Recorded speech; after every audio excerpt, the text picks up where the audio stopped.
প্রিয় দর্শক, আসসালামু আলাইকুম। সবাই কেমন আছেন? আশা করি ভালো আছেন। আমিও ভালো আছি। আজকে আমি কাতলা মাছ রান্না করে দেখাবো। কাতলা মাছ হয়তো আপনারা সবাই রান্না করেন, কিন্তু আমার মতো রান্না করে আপনারা দেখতে পারেন। এই রান্নাটি অনেক সহজ আর উপকরণগুলো সবই ঘরোয়া, তাই আশা করি আপনাদের কোনো সমস্যা হবে না রান্না করতে। আর এই রেসিপিটি বানানোর জন্য আমি সবার প্রথম নিয়েছি 3টি কাতলা মাছের পিস।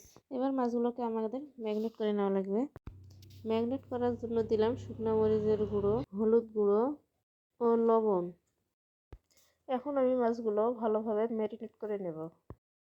ম্যারিনেট করা হয়ে গেছে। একটা প্যানে তেল দিয়ে তেলটা ভালো করে হিট করে নিব। তারপর সেখানে মাছ তুলে আমি দিচ্ছি।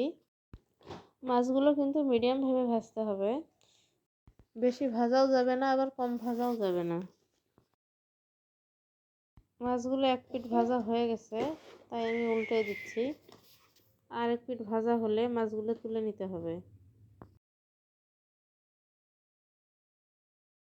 এখন আমি এগুলো প্লেটের মধ্যে তুলে নিচ্ছি। এখন আমি ওই তেলের মধ্যে পেঁয়াজ কুচি দিয়ে দিলাম। পেঁয়াজগুলো ভাজা হয়ে গেলে এখন এখানে দেব আমি রসুন বাটা, 1 টেবিল চামচ জিরা গুঁড়া ও পেঁয়াজ বাটা দেব। এখন এগুলো ভালো করে কষিয়ে নিতে হবে। যতক্ষণ না পেঁয়াজ থেকে তেল বের হচ্ছে ততক্ষণ কষিয়ে নেব। পেঁয়াজ কষানো হয়ে গেছে, তেল বের হয়ে গেছে। এখন আমি 1 টেবিল চামচ হলুদ দিলাম, শুকনো মরিচের গুঁড়ো দিলাম, দিয়ে এখন কষিয়ে নেব। কষানো হয়ে গেছে। এখন আমি এখানে বাদাম বাটা দেব। কষানো মশলাগুলোর সঙ্গে বাদাম বাটা আমি মিক্স করে নিলাম। তারপর এখানে স্বাদ মতো লবণ দিতে হবে। কষানো মশলাগুলোতে ব্লেন্ড করা টমেটো দিচ্ছি। এখন আমি এগুলো ভালোভাবে কষিয়ে নিচ্ছি।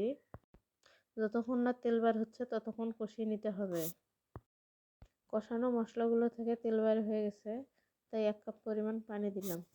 দেখেন নেড়ে চেড়ে নিয়ে আর একটু পানি দিয়ে ঢাকনা দিয়ে দিব।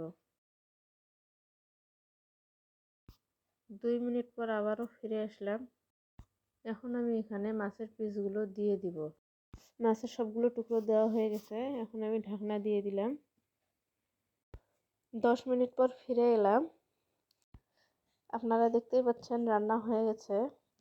এভাবে রান্না করতে পারেন কাতলা মাছের মশলা কারি। যাদের ফ্যামিলি মেম্বার্স মাছ কম পছন্দ করে তারা একবার হলেও এই রেসিপিটি করতে পারেন। এখন আমি পরিবেশনের জন্য প্লেটে তুলে নিলাম।